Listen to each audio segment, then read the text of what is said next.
Alrighty, the queue popped for the Great Google Library, and there are circular platforms with lots and lots of shelves of lots and lots of books. So many books. And the shelves are stories and stories and stories high. Just a book lover's dream.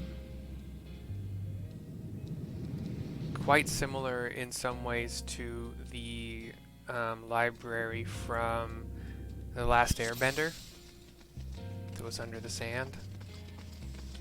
We got some dragonfly monsters here.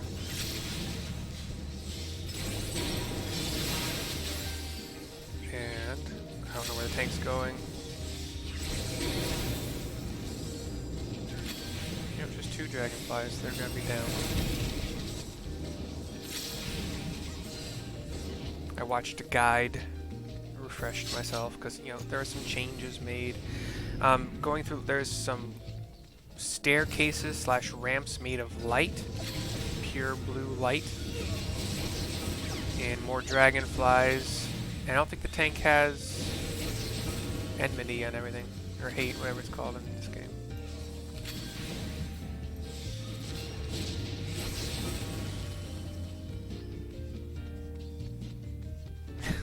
Kind of like elevator music in here. I like it.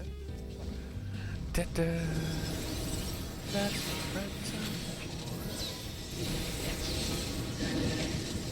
We've got some books attacking us. Tome, T-O-M-E monsters. Just more circular platforms of kind of books around the edges and the occasional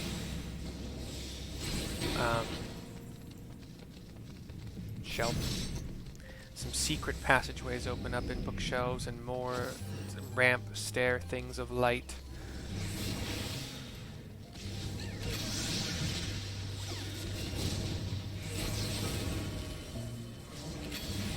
Dang it.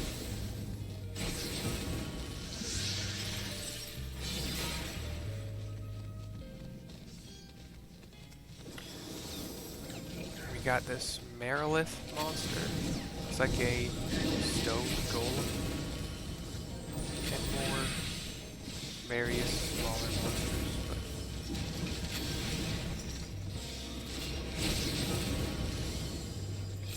But it's down. They're all down. And more secret passageways open up in the walls. We have a demon inside of a large book, the Demon Tome. In this one, there's actually a fairly straightforward fight. You'll have a column in the middle you want to avoid, and then a column on either side you want to avoid, or else you get slowed, I believe. Do I have enough?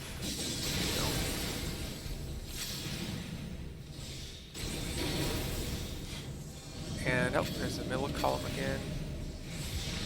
Side column.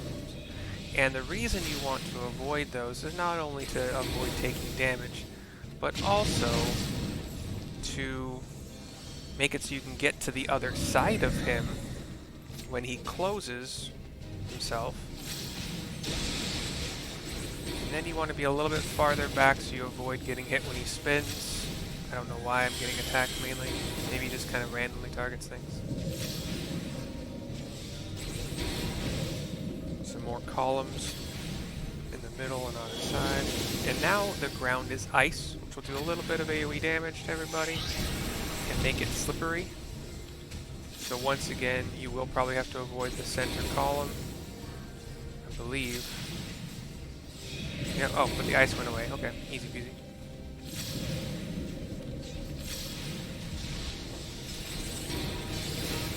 But the ice is going to come back, I'm fairly certain. Then he's going to do the thing where... So you want to get to the sides. He's going to close. There it goes. I think I went too early, and I got hit by the door. Or the ice. Shit, what the fuck? Well, movement was weirder than it should have been. We lost our tank and our DPS, so it's just me. I got this. Our tank and one of the DPS, so just me and the healer. Healer's doing great. Oh, tank's back somehow. Cool.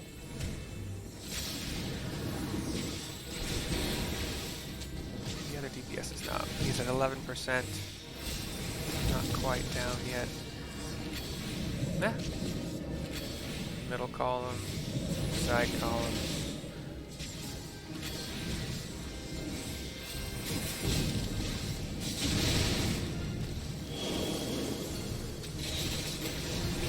I think he's gonna... Oh, he's dead. Okay.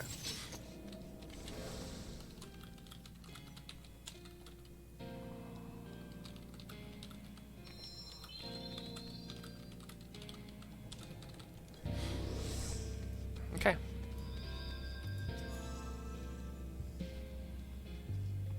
Level 148 tank gear, sure. And level 148 ring for myself as a caster.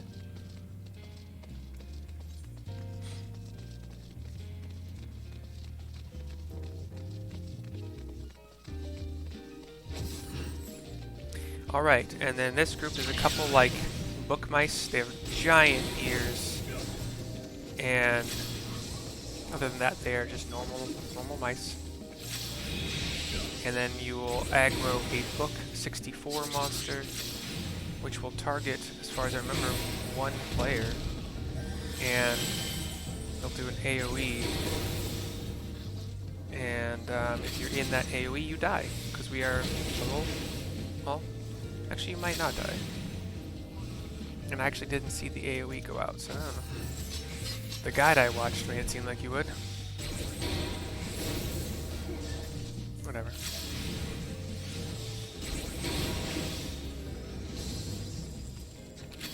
There we go. So there's the AoE. You probably die if you stand in. It takes a while for it to actually pull off the cast, so.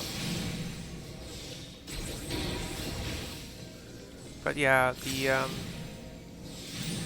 wind monster here will not move. It's a caster. Hey. I'm trying to kill you, damn it.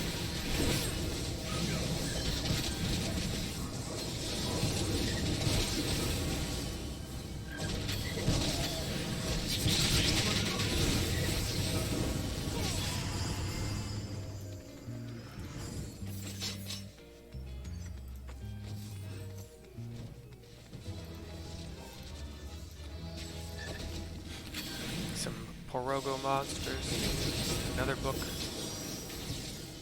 God damn it. Targeting in this game sometimes sucks.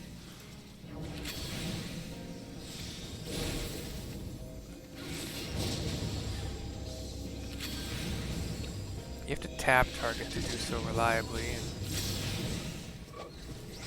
maybe I should shorten the names so they're less clickable, like I've seen other people do. I wonder if that... I can't tell if that's why they shorten the names. Oops, shoot. Not read that, sorry. Sorry, there was a book to read, but I don't do that much cool stuff in these videos.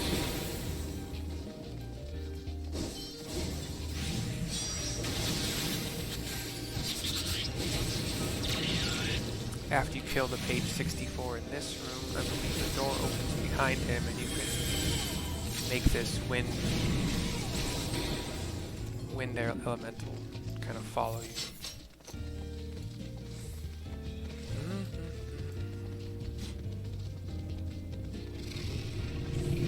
Alright, we got like a Minotaur kind of boss. Biblos.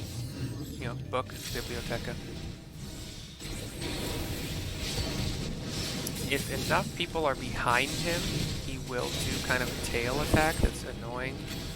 So, if you can, fight on the edge of him, and he'll target one person, and the targeting reticle will follow that person.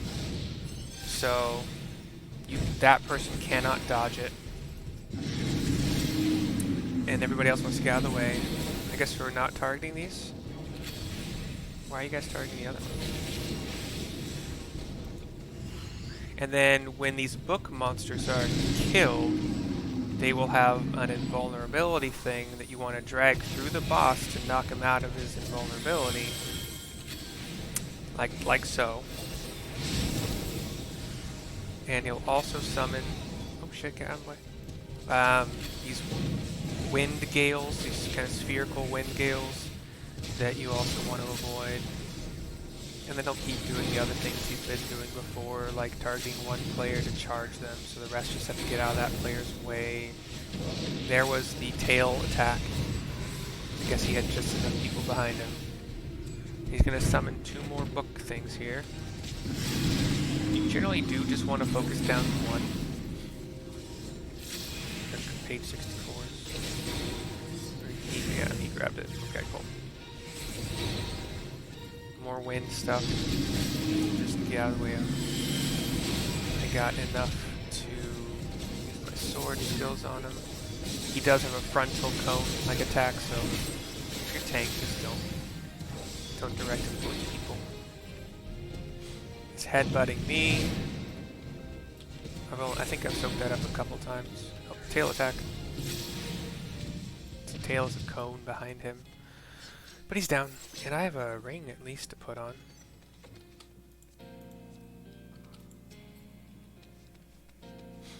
More tank gear I could grab. Dex and vitality I don't care about too much. I have earrings to put on too, so I think that, pretty sure that beats what I had. Oh yeah, cool. And we've got some imps.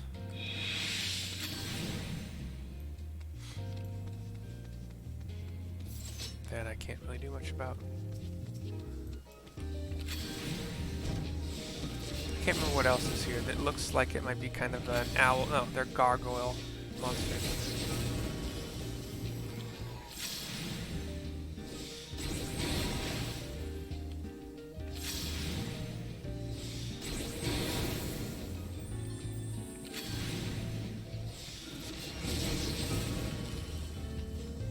Long range AoE on me. That's what friends are for. And then we got some big armored mofos.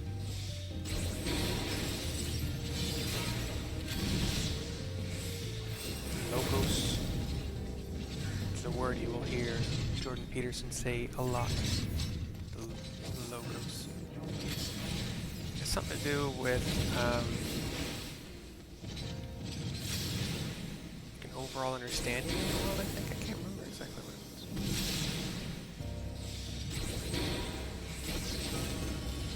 But we'll do some AoE stuff here now.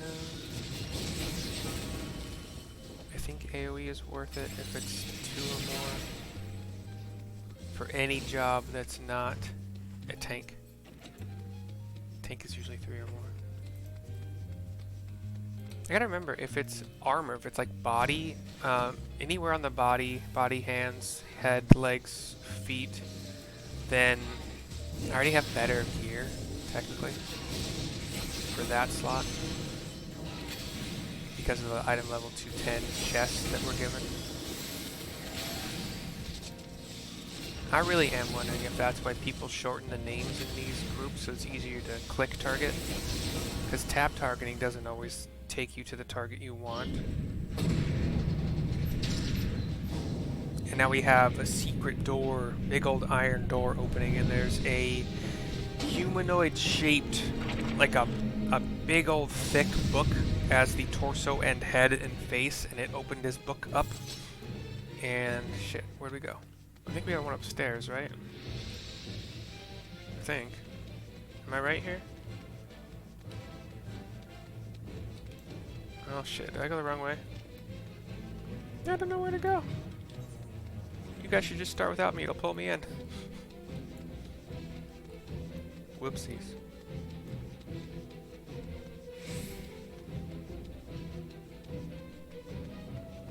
Sorry for the delay, my bad.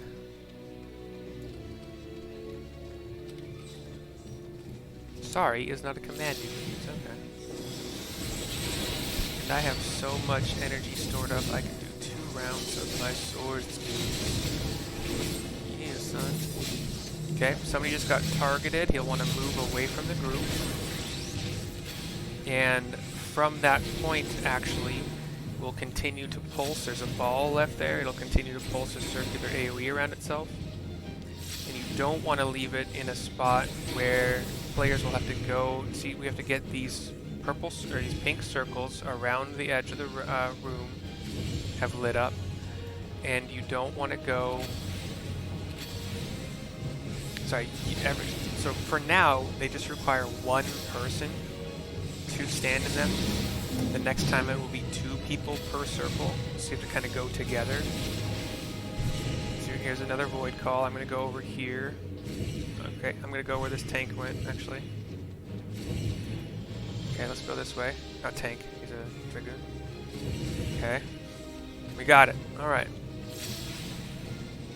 The next one's going to require 3 people to be standing on it at the same time. But he also has this outside of the circle AoE attack, followed by an inside of the circle larger AoE attack, so you do have to move for at least one of them. And then here's the 3-person thing. Yep. I'm going to go with these guys.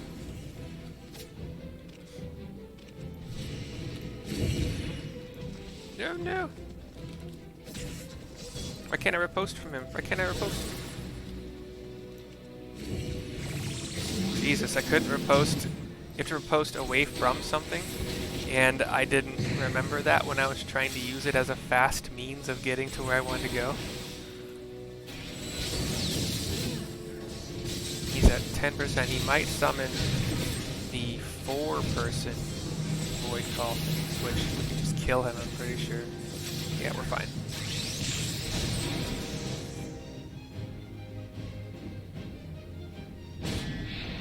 And he's got rings in his nose as well, the book monster.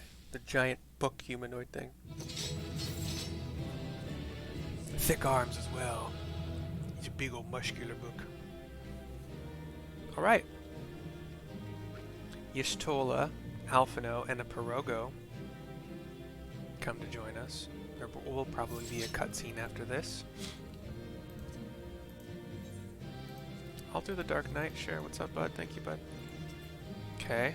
I don't need the samurai shit, and I don't... Well, this could be for healer, so I'll try that. If nobody grabs that, I'll grab it.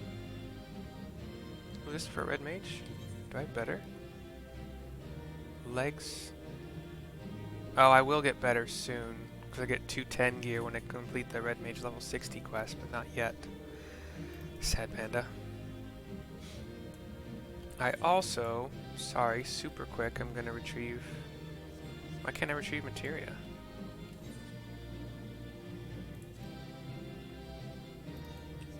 Okay.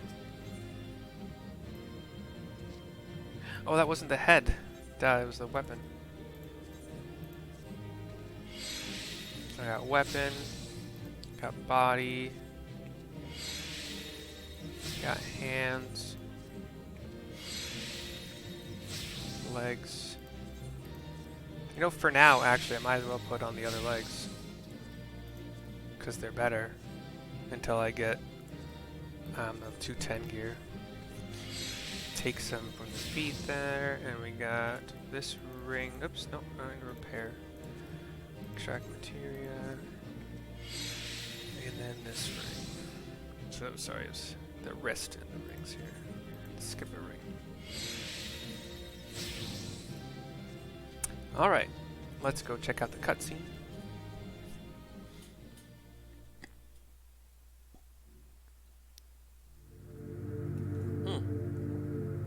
Got that Hydaelyn land. The Black Void. This might be the light? Maybe? Or ice? It's light blue, so the light blue... Well, there's 2 light blue crystals. One's, I guess, a little bit darker blue, maybe? So one is water and one is ice? I don't know. But now we are 1 crystal down. And you're out of your Hydaelyn zone.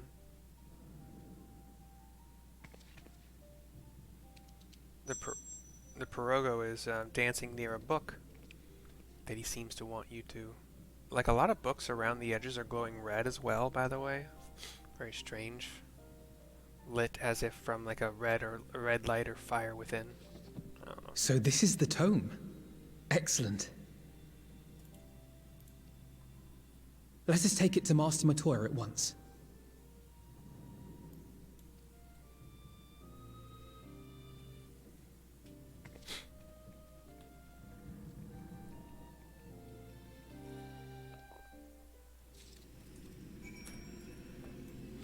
Alright. Let us do that. And finish the quest. We got Red Mage. I had 48,000 experience points going into that fight, or into that dungeon. And I have 894,000 coming out. So it got me basically 2/3 of the way to level 60, which is awesome. And in order to get Red Mage, oh, I have to go down some stairs. Shit, hold on, sorry. In order to get Red Mage to 59, I really only had to do a trial, but I didn't know that, and I thought that a guild hest, which is usually faster, although some of them really aren't. I thought a guild hest might get me all the way there, so I tried. I needed like 111,000, I think, and I got 25-ish thousand from it. But then I did a trial, and the trial put me over what I needed by 48,000, so when in doubt, a trial will get you, let's do the math actually, about 160-ish, about 160,000. It was Ifrit hard, but it's queued as random, and it was also the first trial that I did today, so I might have got a bonus out of it. I didn't really notice that. I probably did, but I wasn't keeping track. Okay, and then we're back to the lair of the some kind of mage, wizardress, witch, Matoya.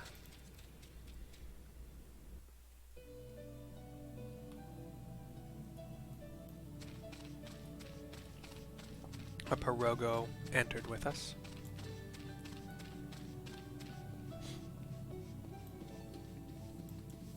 Pretty calming music in here, actually.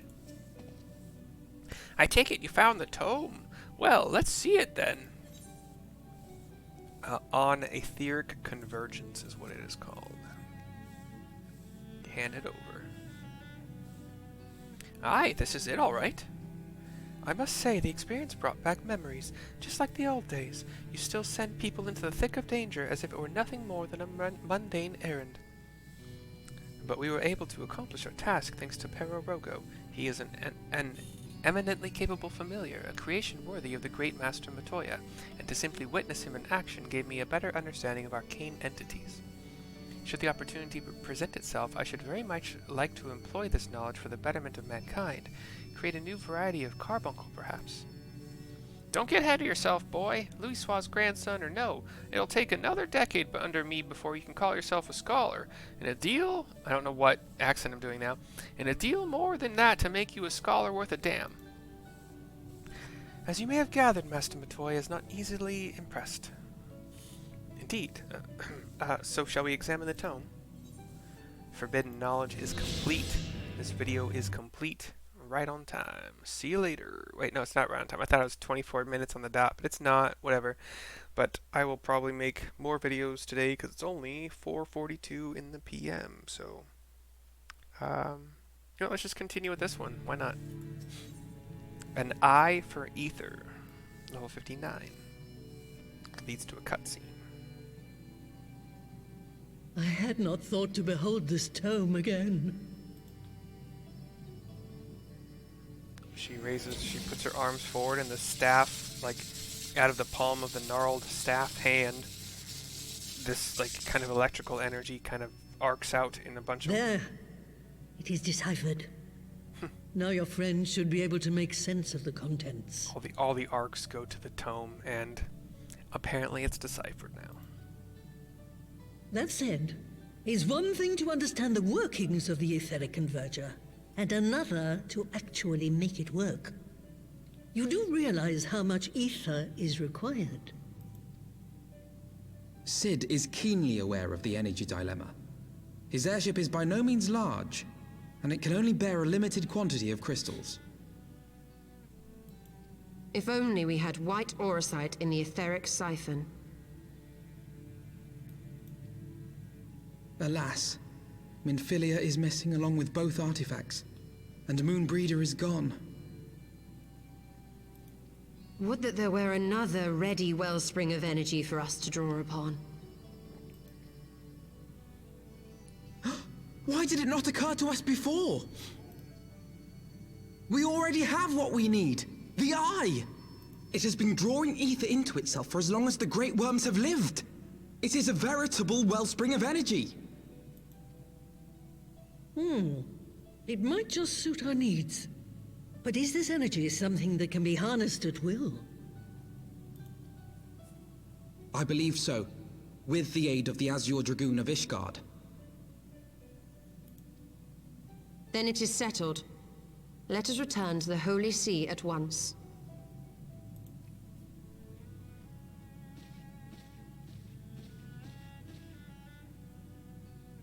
She walks toward her old master, mistress, whatever, Matoya, and has a few words with her, picks up the tome, smiles, nods.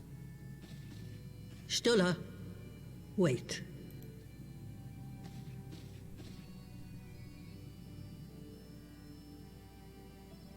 When did the light fade from your eyes? I might have known that it would not escape your notice. It has been this way since I returned from the life stream.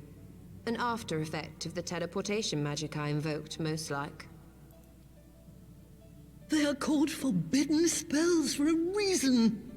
What were you thinking, girl? I have no regrets.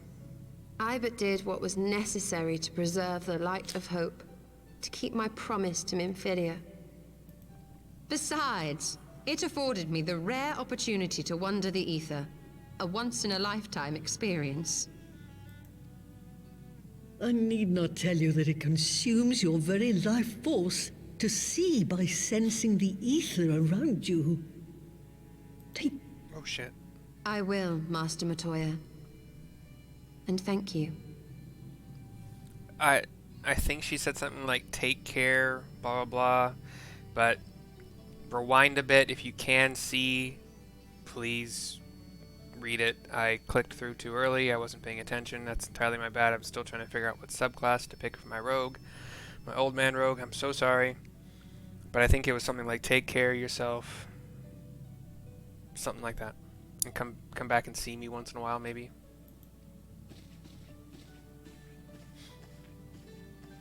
Then Matoya is left with her creations, her pirogos and her animated brooms.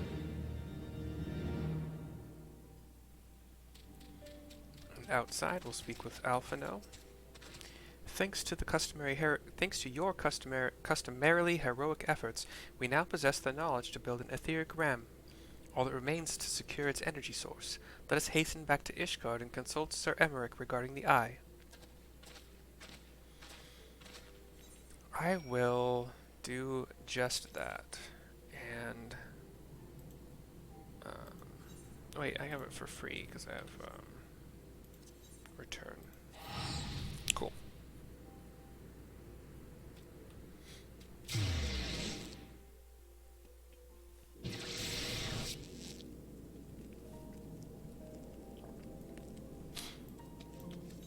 Okay. And then over to the Forgotten Knight.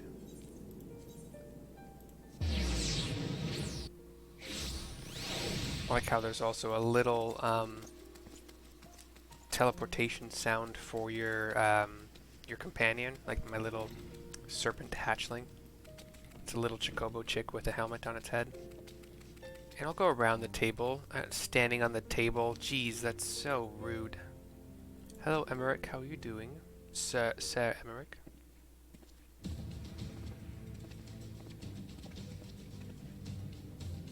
Ah, you are returned. Sir Emmerich, I am pleased to see that your recovery proceeds apace. May I introduce Y'shtola, a fellow scion of the Seventh Dawn and Archon of Sharlayan. My lord, pray excuse me for foregoing due pleasantries. We seek your counsel regarding the etheric ram.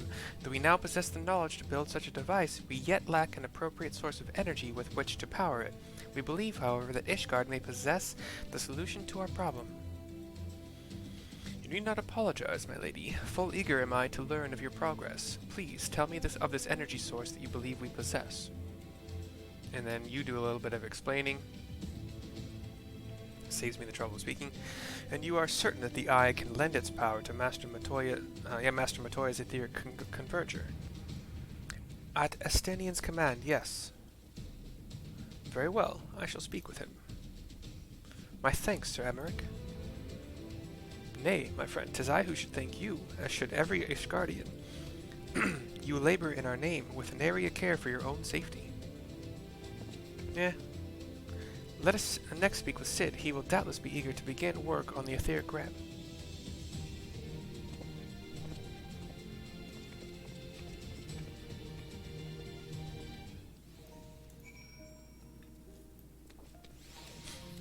There's a little part of me, sorry, not Final Fantasy related, but there's a little part of me that wants to maybe make my old man character a Death Touch monk, which is probably not the subclass name, but there is a subclass that's, I think it's life or death, so you can use your touch to heal, or you can use your touch to, like, make death happen soon,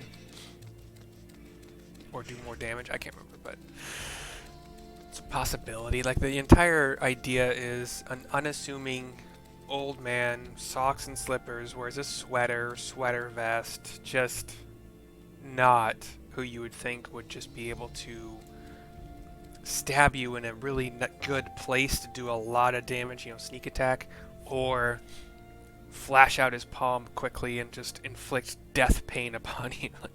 That's the idea, but otherwise he's just an old man. He doesn't really know. I mean, hey, you want some butterscotch? Just, you know, that kind of shit. Okay, sorry. We're talking to Cid here. To complete the quest, we get like a little cutscene. We see the airship. I believe it's still the Enterprise, although modified, changed, I think. I have not memorized the schematics of it. Ah, you're back. The preliminary work on the Enterprise is more or less finished. Tell me you found a way to build the etheric ram. Greetings, Cid. It has been a while. Is this Cid's first time seeing Y'shtola's back? And no surprise on his face? This tome contains the fruits of my former master's research on a device known as an etheric converger. Our ram should operate on the self-same principle. He peruses some pages. Ah, where are my manners? Put a toy like this in my hand and I go off into my own world. Gods, it's good to see you, and bearing a gift besides, a very distracting one, if I might add. If I didn't know better, I'd think it was my name day. But there will be time for tearful reunions later. I make a start on the tome right away. So long as I have a grasp of the fundamentals, I should be able to knock something together, which leaves the small matter of the energy source. We believe we have found a solution to that problem as well. And here comes Estinian in his red dragoon armor with Emmerich. Pray forgive our lateness. Estinian holds out the eye, and it is glowing. The power of the eye is not to be drawn upon lightly, but I believe we have sufficient cause to do so. So this is the fabled eye. By the 12, it seethes. 'Tis a wonder such power can be contained, much less controlled. Boys, our friends have kindly provided all the ingredients. Let's see if we can't make something out of them. Biggs and Wedge. You heard the chief. We're not resting till the etheric ram is operational. Not one wink of sleep. Wedge shrugs. Cart Chocobo.